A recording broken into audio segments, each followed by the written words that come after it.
Bonsoir à toutes et à tous. Par conviction, on revient ce soir avec comme invité Pape Dembassi, le professeur Pape Dembassi, secrétaire général de l'UDF Molomi, l'Union pour la démocratie et le fédéralisme. Molomi, un parti qui a vu le jour en 1992, mais reconnu 2 ans plus tard. Donc l'UDF Molomi est par ailleurs membre de Benno Siggil Sénégal. Le professeur Pape Dembassi est un expert en droit public et constitutionnel. Aujourd'hui, nous parlerons de la manifestation du 23 juillet prochain, une manifestation que l'opposition compte tenir ici même à Dakar. Qu'est-ce qui explique la tenue de cette manifestation? Sommes-nous en face d'un rapport de force? Vous le savez, l'État également a décidé de tenir aussi une manifestation le même jour. Et qui sera responsable des conséquences au cas où la manifestation de l'opposition sera interdite? Mais pourquoi l'opposition va manifester d'ailleurs ce 23 juillet? Nous reviendrons également sur les nombreuses sorties du président de la République. Mais avant d'aller un peu plus loin, on va donner donc la parole à notre invité. Monsieur Si, bonsoir. Bonsoir. Et merci d'avoir accepté cette invitation. C'est moi qui vous remercie. Merci infiniment. Alors, professeur, il se trouve également que vous devez manifester le 23 juillet prochain. Le 23 juin, c'est la manifestation d'un mois. Est-ce que cette manifestation est toujours maintenue?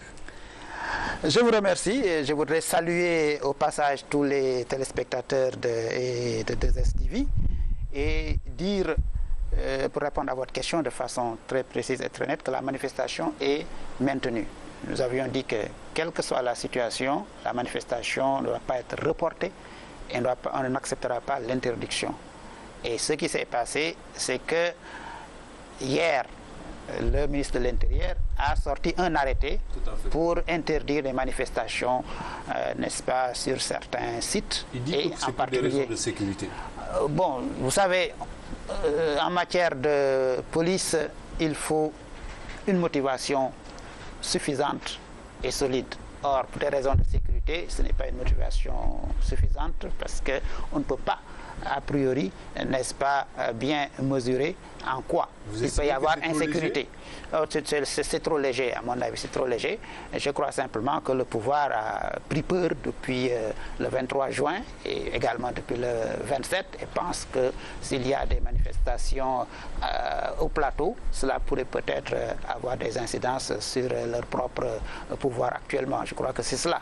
Mais en réalité, ce que nous avons dit au niveau de l'opposition de Benno Siggil Sénégal et du mouvement du 23 juin, c'est que l'on va manifester. Et cette manifestation va avoir lieu à la place de l'obélisque. Parce que, puisqu'il y a une interdiction, n'est-ce pas, de manifester à la place de l'indépendance générale, nous allons d'ailleurs attaquer cette interdiction devant la justice, parce qu'elle n'est pas légale. Mais ensuite, nous avons décidé de ne pas engager sur cette question-là l'épreuve de force. C'est un repli ou bien c'est une technique selon vous ou bien c'est parce que l'opposition a pris peur cette fois-ci? Non, pas du tout. C'est tout simplement parce que l'opposition... Depuis un certain temps, l'État, il va un peu, par exemple, vos adversaires, le président de la République, on a entendu un peu ces déclarations. Hein? C'est simple, c'est parce que tout simplement... De guerre pour dire que nous sommes fait surprendre, mais cette fois-ci, nous ne laisserons pas surprendre. Je vais y revenir tout à l'heure d'ailleurs. Mais c'est simplement pour bien expliquer que, pour nous, ce n'est pas au pouvoir, n'est-ce pas, de choisir le moment et le lieu, n'est-ce pas, de la confrontation. S'il doit y avoir confrontation, c'est à l'opposition de le faire. Pourquoi vous avez changé alors dans ce cas? Non, c'est pourquoi nous n'acceptons pas qu'on nous impose, n'est-ce pas, une confrontation dans ces conditions. Voyez-vous, nous pensons que ce qui est juste, ce qui est important pour nous, c'est de continuer la pression contre ce pouvoir en place et la pression commencée depuis le 23 juin pour faire en sorte que le président de la République ne puisse pas prendre un 3e mandat. Et d'ailleurs, le thème central de cette manifestation, c'est non à un 3e mandat de Wade. Donc c'est pourquoi nous avons pensé que ce qui est le plus important, c'est de faire passer le message et de continuer la pression plutôt que de s'engager dans une épreuve de force qu'eux-mêmes sont en train de susciter. Ils ont peut-être leurs raisons, mais nous ne leur donnerons pas, n'est-ce pas, ne leur laisserons pas la possibilité d'arriver à leur fin. Donc vous estimez que ça n'a rien à voir avec, bien entendu, ces déclarations de va-t-en guerre, non? Ça a à voir. Vous êtes replié, que vous avez décidé de changer un peu de lieu? Pas du tout. Non. Pas du tout. Vous le savez, le président de la République, je crois qu'il faut l'arrêter, le président de la République actuellement, il dit aux enseignants, opposez-vous physiquement, n'est-ce pas, à tous ceux qui veulent jeter le trouble ici. Il dit également au chef de village, nous allons faire en sorte que vous ayez des ports d'armes. Mais pourquoi? Si c'est un président de la République qui incite à la violence, il y a là un problème extrêmement important. Je crois qu'il faut arrêter le président avant qu'il ne soit trop tard, parce qu'il est devenu, à l'heure actuelle, un danger pour le pays. Mais je dois dire que ce n'est pas cela qui fait reculer l'opposition. L'opposition est déterminée. Pas seulement l'opposition, mais la société civile est déterminée. Les mouvements citoyens sont déterminés. Tout le peuple qui est sorti le 23 juin est déterminé à en découdre. Mais nous le ferons, comme je le disais tout à l'heure, en fonction, n'est-ce pas, de la stratégie que nous aurons déterminée. Mais sommes-nous pas là en face également d'un rapport de force? Parce qu'également, peut-être même si le président tient de tels propos, on voit que l'opposition également est toujours déterminée à le faire partir le 26 février prochain. Ça, A ou B, Ouad ne doit pas se représenter, ce que vous dites également. Mais ça, il faut le dire, c'est une position forte au niveau de l'opposition. Parce que nous considérons que la candidature d'Abdoulaye Wade est une candidature qui n'est pas, n'est-ce pas, acceptable au plan juridique, qui n'est pas également acceptable aussi bien au plan politique qu'au plan moral. Et nous disons que pour toutes ces raisons, il faut le faire partir. Parce que n'oubliez pas que le mouvement du 23 juin est né, n'est-ce pas, d'un refus de la population et du peuple sénégalais, n'est-ce pas, d'une réforme constitutionnelle. Ce que le peuple dit, c'est que non seulement il ne faut pas toucher à la Constitution, mais il faut que l'on respecte la Constitution. Et le respect de la Constitution impose le départ d'Abdoulaye Wade. C'est-à-dire qu'il ne peut pas prendre un troisième mandat. Tout le monde le sait. Et lui-même, il le sait, d'ailleurs. Et il l'a dit. Alors, c'est pourquoi, franchement, je crois qu'il n'y a plus de débat sérieux sur cette question-là, sauf si vous y revenez tout à l'heure. Il a dit Wahed, on va y revenir tout à l'heure. Mais juste quand même, pour ne pas nous disperser un peu, professeur, serait intéressant quand même de revenir un peu sur un point. Pourquoi, juste avant de terminer ce chapitre, pourquoi avez-vous décidé également, vous-même, de faire une manifestation le même jour que le pouvoir a choisi pour faire sa manifestation? Non. C'est de la provocation? Vous savez, c'est simple. Le 23 juin, si vous voulez, c'est une date symbole. C'est une date d'ailleurs historique, tout le monde l'a reconnue.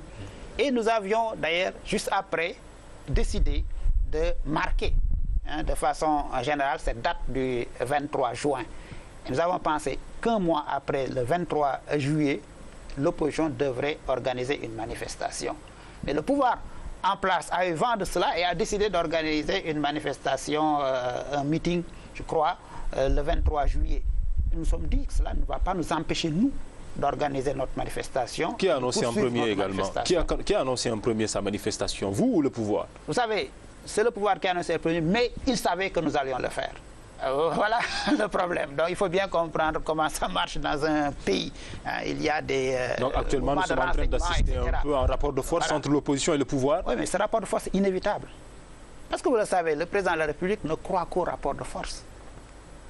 Si le rapport de force lui est favorable, il fonce. Si le rapport de force lui est défavorable, il recule. Et nous allons continuer ce rapport de force. Parce que pour nous, il n'est pas question de leur laisser le terrain. C'est pour la raison pour laquelle vous êtes sorti en masse donc le 23 juin dernier. Mais est-ce que la Constitution lui permettait également, ou bien l'Assemblée nationale... Oui, bon, en fait, les deux se valent un peu la question. Je requalifie un peu ma question. Avait-il le droit de modifier donc la Constitution à travers l'Assemblée nationale? Vous savez, il a une majorité au niveau de l'Assemblée et la Constitution lui permet d'utiliser une procédure de révision en passant par l'Assemblée. Ce qui veut dire qu'il peut modifier la Constitution tant qu'il veut. Pourquoi avez-vous manifesté alors dans ce cas? Je vais y arriver. C'est pourquoi il y a eu autant de révisions de la Constitution. Il y en a eu 15. C'est la 16e révision de la Constitution depuis 2003. En 8 ans, cela veut dire qu'en moyenne, tous les 2 ans, il y a une révision constitutionnelle. On aurait pu peut-être même faire d'autres statistiques, peu importe. L'essentiel, c'est de dire qu'il s'amuse avec la Constitution. Et il y a quelqu'un qui dit qu'il a un rapport ludique avec la Constitution. Donc, comme un enfant qui s'amuse avec un jouet. Vous voyez un peu le problème. Or, nous ne pouvons plus l'accepter. Nous ne pouvons plus l'accepter. Ceci d'autant plus que, à 8 mois des élections, il décide de changer les règles du jeu.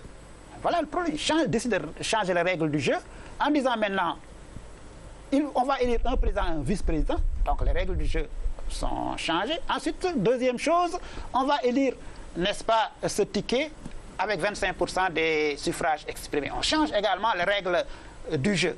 En tout cas, lui, il dit que ça a toujours existé depuis 5 ans. Hein? Oui, je vais y revenir. Mais nous avons pensé, en réalité, que c'était extrêmement grave qu'unilatéralement, il modifie les règles du jeu. D'autant plus qu'avec ce ticket, on le soupçonne fortement, n'est-ce pas, de vouloir mettre en œuvre la succession dynastique, qu'il a nié la dernière fois, mais qui est en réalité... Mais il a répondu à ça quand même la dernière fois. Il a dit que vraiment maintenant c'était plus possible. Hein. Mais je vais y revenir. Oui, mais vous savez, pour répondre à la question que vous avez soulevée, il a dit que cela existait.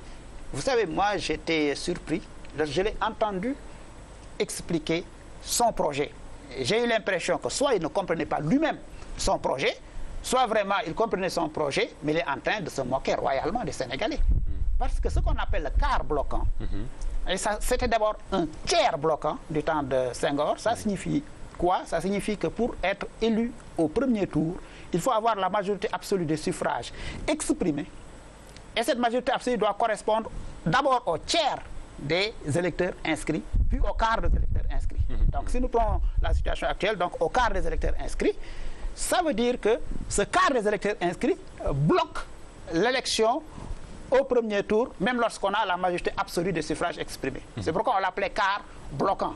Voyez-vous, lui il dit, non, c'est 25% des suffrages exprimés. Mais cela n'a rien à voir.